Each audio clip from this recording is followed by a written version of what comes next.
Hola, bienvenidos de nuevo a Ojalá. Muy buenos días a todos y todas ustedes. Conversamos hoy con el doctor Rafael Sánchez Cárdenas, quien nos acompaña con cierta frecuencia aquí. Doctor Rafael Sánchez Cárdenas, a mí particularmente me interesa estar como un poco evaluando lo que ha estado ocurriendo en este año, dándole continuidad a lo que fue el primer año de gobierno del presidente Danilo Medina. Y para mí hay un tema que es capital y me parece que para una parte importantísima de la población dominicana es capital ese tema en todo lo que tiene que ver con los 2 años y 2 meses más o menos, 3 meses de gobierno de Danilo Medina, que ese tema es la transparencia. Transparencia, porque si algo ha sido neurálgico en la sociedad dominicana en prácticamente toda su historia, ha sido el tema de la transparencia. Tenemos procesos incluso actualmente en marcha a propósito del tema de la corrupción y de todo eso que ha permeado y permeó a los gobiernos anteriores en la República Dominicana y que es un tema que este gobierno en particular ha enfrentado de una manera decidida, clara, que la acometió desde el primer momento en que llegó ahí. Ayer estuvimos oyendo hablar a Yocasta Guzmán de Contrataciones y Compras del Estado, hablar sobre este tema de una manera, por cierto, bastante elocuente, porque doña Yocasta es una gran expositora. ¿Qué decir sobre este asunto de la transparencia? Acaba de llegar Ramón Tejada Holguín, a quien vamos a incorporar aquí necesariamente, porque él tiene mucho que decir sobre este tema. Esperemos unos segundos, pero comencemos con usted, antes de que incorporemos a Tejada Holguín en la trama de esta conversación. Transparencia.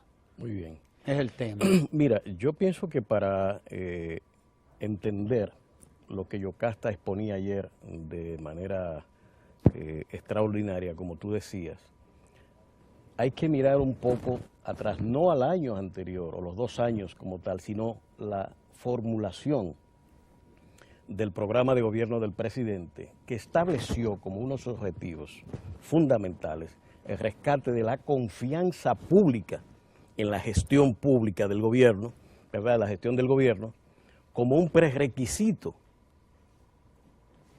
que permitiera la ejecución y desarrollo de las políticas que estaban planteadas en el plan de gobierno. Fíjense que el gobierno inicia con medidas que apuntaban precisamente a reforzar en la percepción pública la idea de que lo que estaba llegando significaba un cambio importante en el manejo de la cosa pública. Por eso los decretos, por eso la formulación y obligación a que se firmaran los funcionarios públicos las declaraciones públicas de bienes. Es decir, es todo un conjunto de medidas que se tomaron que orientaban a tomar esas previsiones. Lo que Yocasta exponía ayer es la sustanciación, digamos, de esos objetivos que estaban planteados en el programa de gobierno. Eso está bastante claro. Así es que con esta acción de esta comisión de contrataciones públicas, que es una cosa a la que hay que prestar atención, alrededor de la ley 340-06 estaban la mayor cantidad de problemas vinculados a la no transparencia y a la corrupción pública de la República Dominicana. Es allí donde llegaban la cantidad mayor de fondos que perjudicaban y con la cual prácticamente se tiñó todo un tinglado político por muchos años, por décadas, digamos. Y que ahora, al tener el gobierno estos objetivos bastante claros, inicia la ejecución de todo este sistema de vigilancia que incluye veeduría. No es solamente la acción con la ley 340, sino hay toda una parafernalia organizada para acercar la corrupción pública.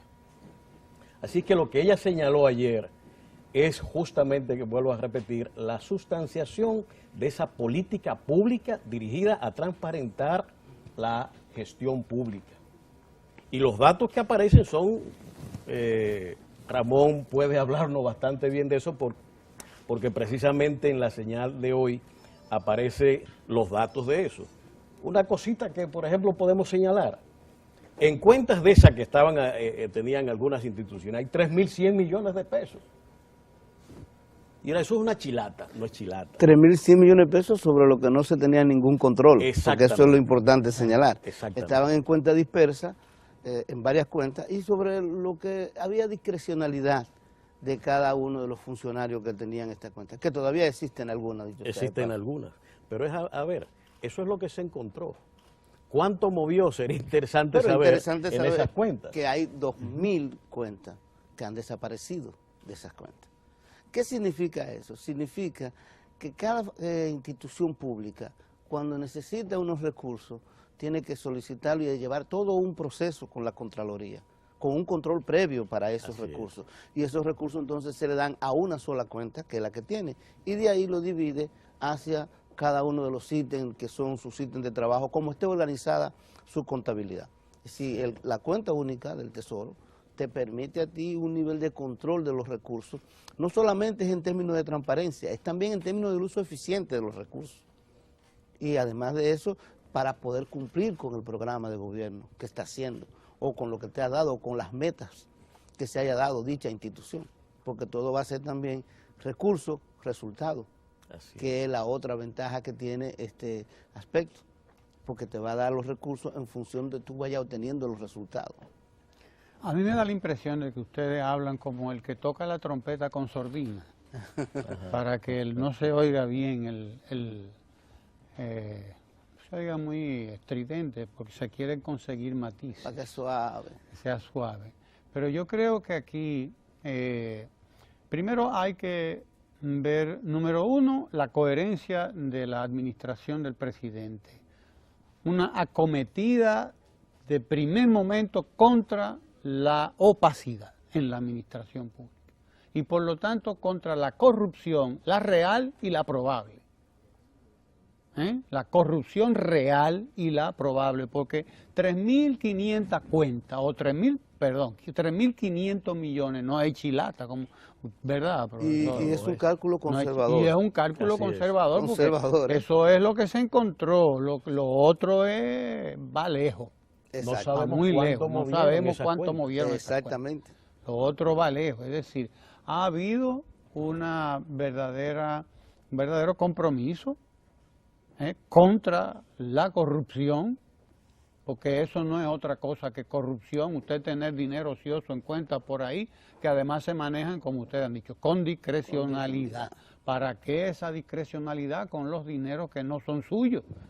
Que son del pueblo dominicano, que el pueblo dominicano los paga en impuestos. Mira, hubo historia, para que la gente entienda un poco lo que significaba esto. Al funcionario, determinado funcionario, el tener discrecionalidad al usar de los recursos, significaba lo siguiente, que ahí había un dinero que él podía usarlo como él quisiera, cuando él quisiera y en lo que él quisiera, prácticamente sin control. Pero se detectaron situaciones que tú puedes decir que son hasta espeluznantes. O sea, hubo gente que de dinero del Estado, tú dices, no cometió ninguna corrupción. Simplemente como tenía ese dinero ahí, no lo necesitaba ahora, lo ponía a plazo fijo, hacía acuerdos con instituciones financieras y los recursos que generaba ese dinero se quedaba con él, porque el dinero que tenía que gastar era el dinero que se le había asignado en presupuesto. O sea, para que veamos hasta en qué elemento tan sencillo. Pero además de eso, como tú lo tienes disperso, tú no puedes negociar con los bancos en donde están los recursos, en este caso el Banco de Reserva, mejores condiciones. Si tú negocias mejores condiciones, ¿a quién beneficia? Va a beneficiar al Estado como tal. Si tú lo haces tú, desde la cuenta que tú tienes, ¿a quién beneficia?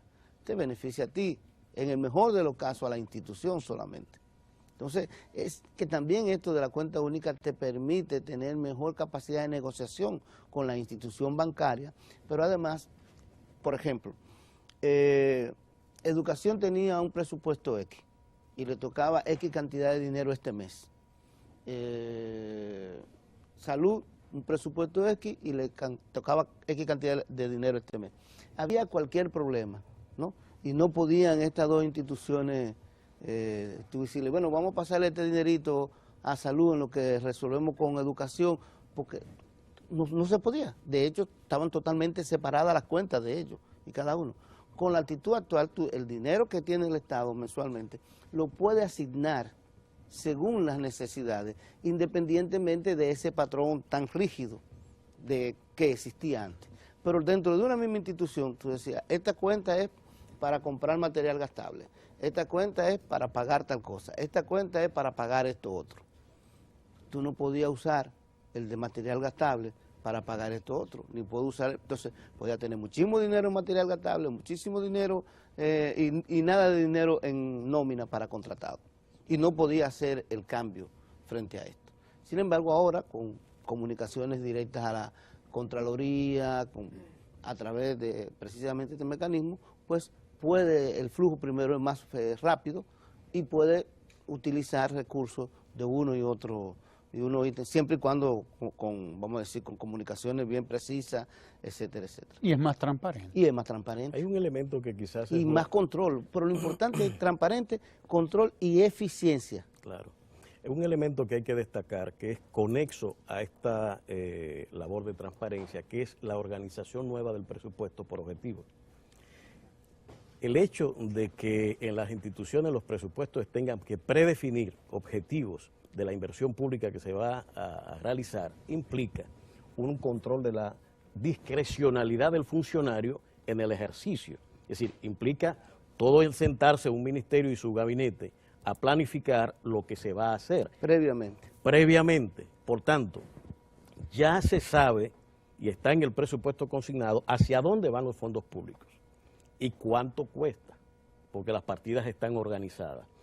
Cuando va a ejecutarse, entra todo este tinglado de vigilancia, tanto de la ley 340-06 sobre inversión pública, como los otros elementos.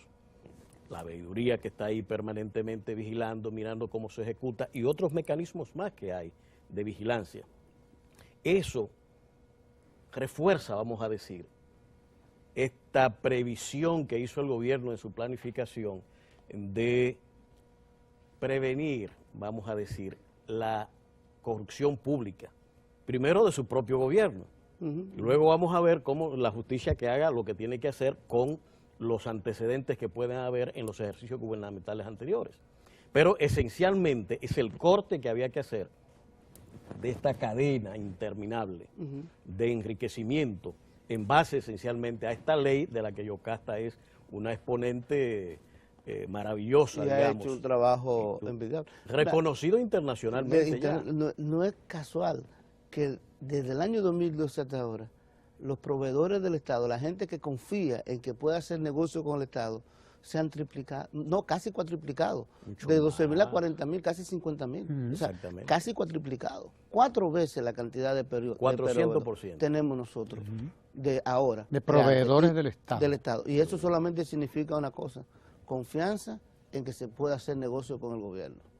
Y además conciencia de que para hacer negocio con el gobierno hay que hacer el proceso de ser proveedor del Estado. Exactamente.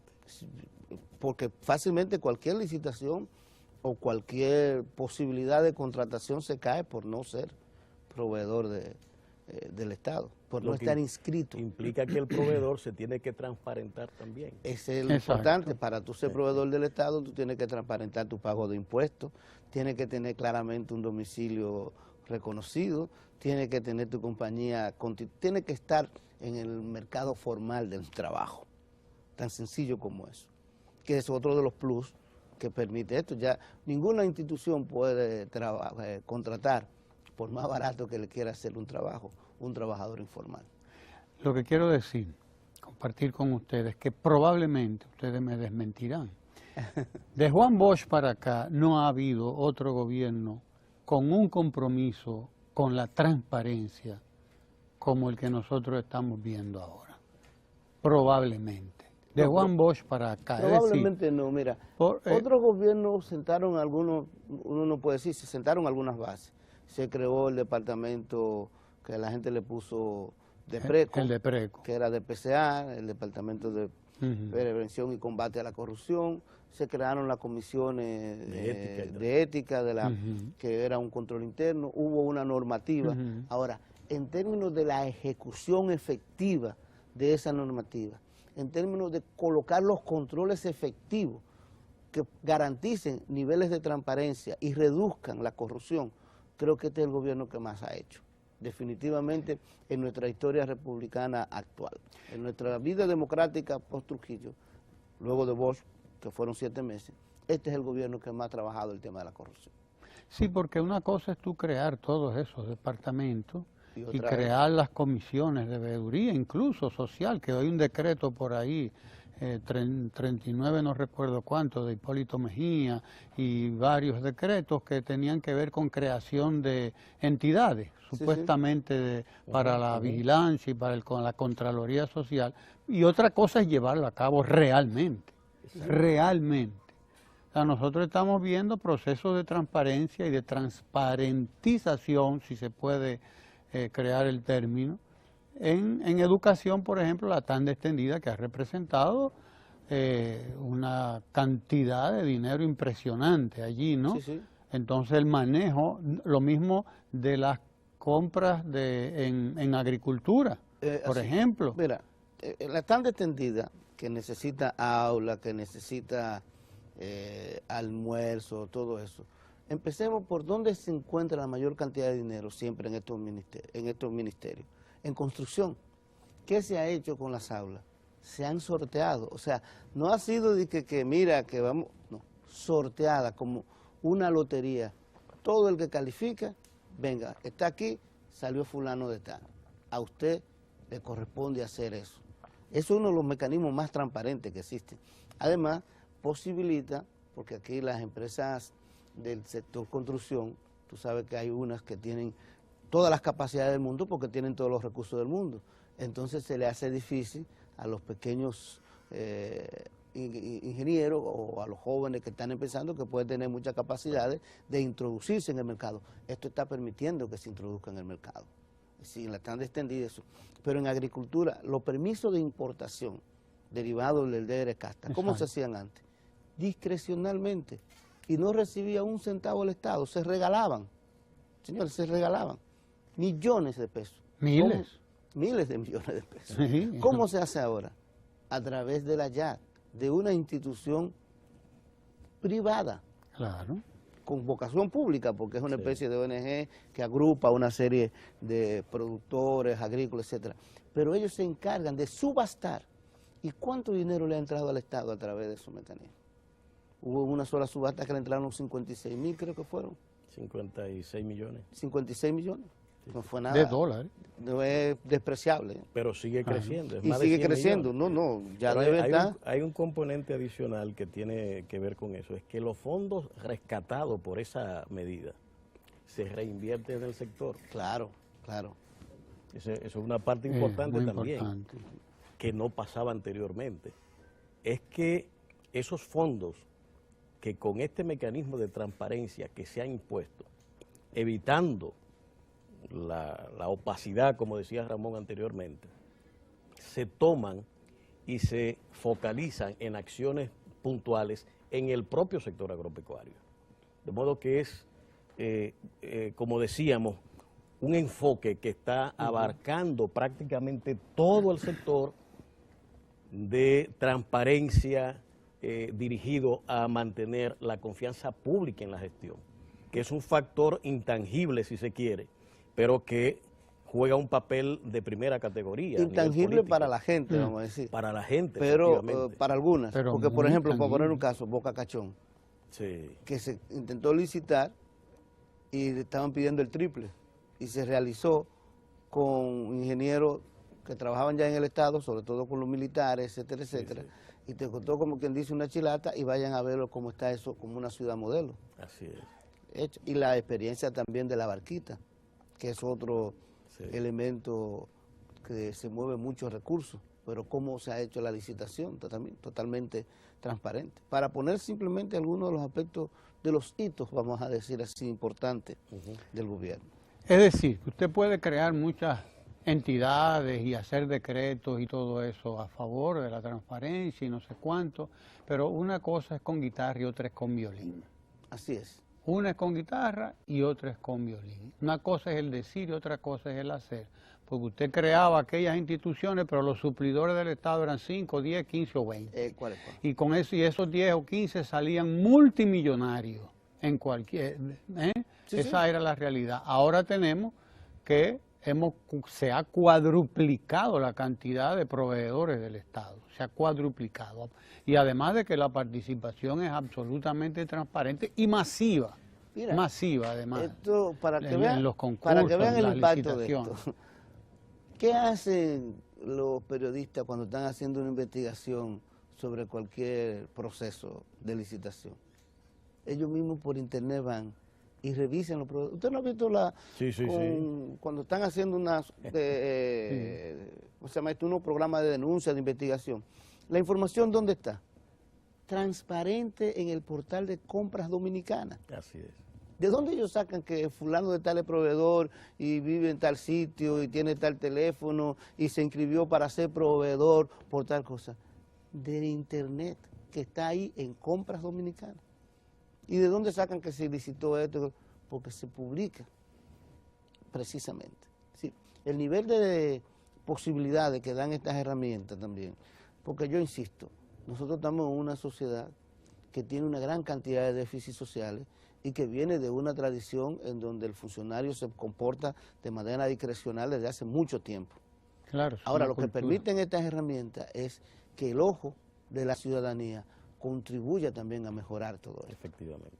No solamente es desde el Estado, donde hay una voluntad y hay un equipo como Yocasta, que están trabajando, y no solamente Yocasta, ahí está la Contraloría que hace su trabajo en esos menesteres, Impuestos Internos que hace también su trabajo, los principales ministerios que hacen su trabajo en esto, casi todos, bueno, casi todos no, todos tienen comisiones de ética interna, pero la mayoría, sobre todo los más grandes, se han ido creando comisiones de veeduría, es decir, externas, con personas de la sociedad civil, de las organizaciones de la sociedad civil, del mundo religioso, del mundo económico y de los medios de comunicación prestantes, conocidas, es decir, que tampoco es que son veeduría social de personas ligadas al partido de gobierno o a una corriente en específico.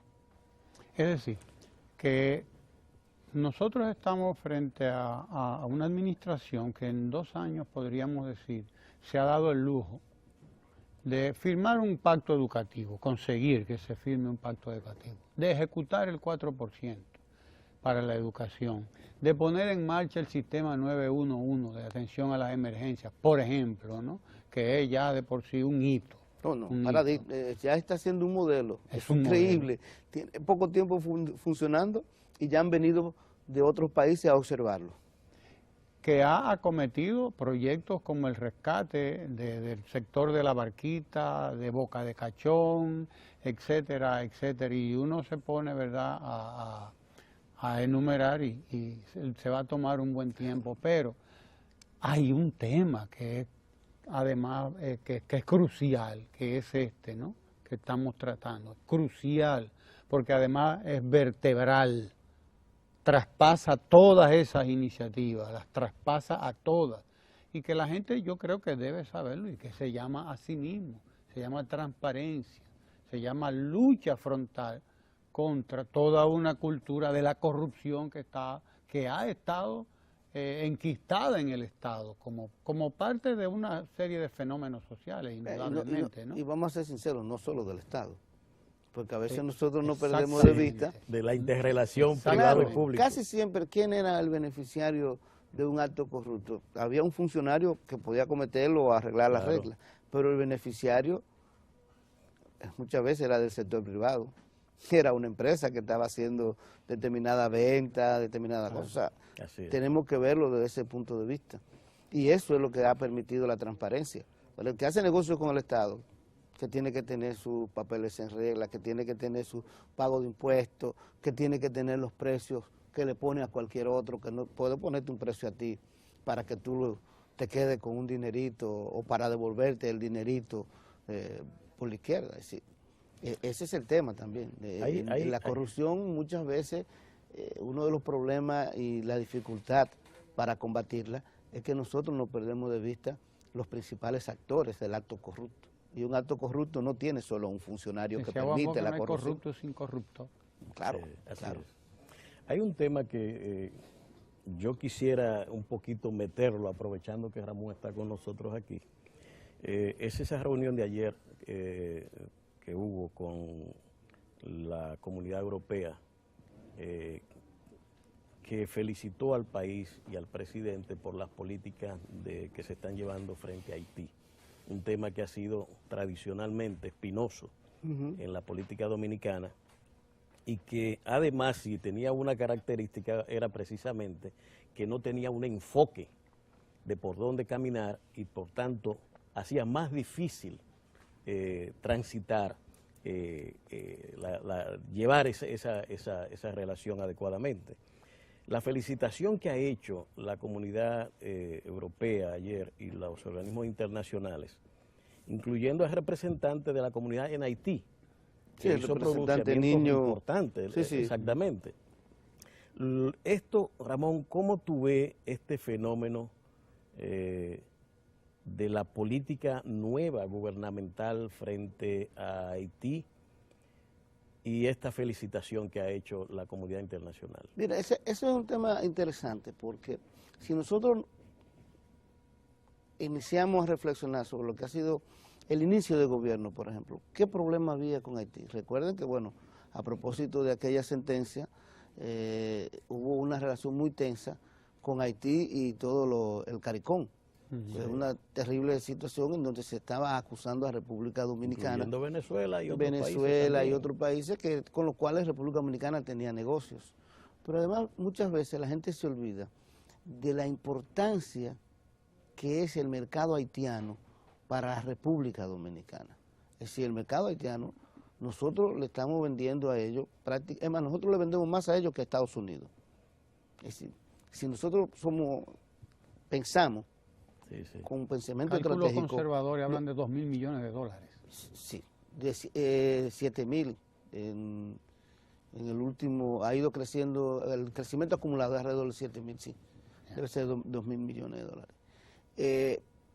Las exportaciones hacia Haití han crecido exponencialmente, aunque se han detenido ya el ritmo por una diversidad de factores. ¿Por qué digo esto? Pero además eso lo tenemos cerca y cuando hay frontera cerca va a haber trasiego de uno y otro, etcétera. El contrabando es un problema serio en esa zona, de ambos lados. Y la necesidad, en todas las fronteras, y la necesidad de cobrar impuestos. Pensemos 10 años atrás, ¿cuál era la situación de las relaciones de República Dominicana con Haití? Sumamente difícil. De repente, República Dominicana, que comparte frontera con esa nación que tiene sus dificultades intervenidas por las Naciones Unidas, tiene un tratado sobre seguridad y narcotráfico y policía.